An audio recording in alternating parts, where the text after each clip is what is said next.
રામ ભગવાન અને હનુમાનજીની રામાયણ કથા।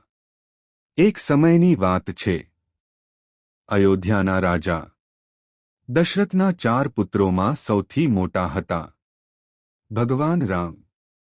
તેઓ ખૂબ જ સત્યવાદી, ધર્મપ્રાયણ અને આદર્શ પુત્ર હતા। રામ ભગવાનનું લગ્ન સીતા સાથે થયું, પરંતુ એક દિવસ પરિસ્થિતિ એવી આવી કે રામજીને 14 વર્ષ માટે વનમાં જવું પડ્યું। સીતાજી અને તેમના ભાઈ લક્ષ્મણ પણ તેમની સાથે વનમાં ગયા। વનમાં રહેતા વખતે લંકાના રાજા રાવણએ સીતામાતાનું અપહરણ કર્યું। આ જાણીને રામજી ખૂબ દુઃખી થયા, પરંતુ તેમણે હિંમત ન હારી।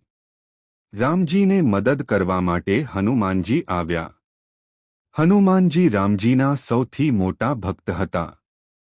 તેમણે સમુદ્ર પાર કરીને લંકામાં જઈ સીતાજીને શોધી કાઢી અને રામજીનો સંદેશ આપ્યો। પછી રામજી, લક્ષ્મણ અને વાનર સેનાએ સમુદ્ર પર પુલ બનાવી લંકા સુધી પહોંચ્યા।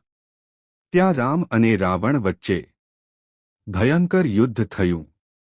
અંતે રામજીએ રાવણનો વધ કર્યો અને સીતાજીને પાછા લાવ્યા। 14 વર્ષ બાદ રામજી અયોધ્યા પરત આવ્યા। લોકો ખૂબ ખુશ થયા અને તેમના સ્વાગતમાં દીવા પ્રગટાવ્યા। આથી જ દિવાળીનો તહેવાર ઉજવાય છે। શીખ, સત્ય, ધર્મ અને વિશ્વાસ હંમેશા જીતે છે, ભલે મુશ્કેલી કેટલીય મોટી હોય।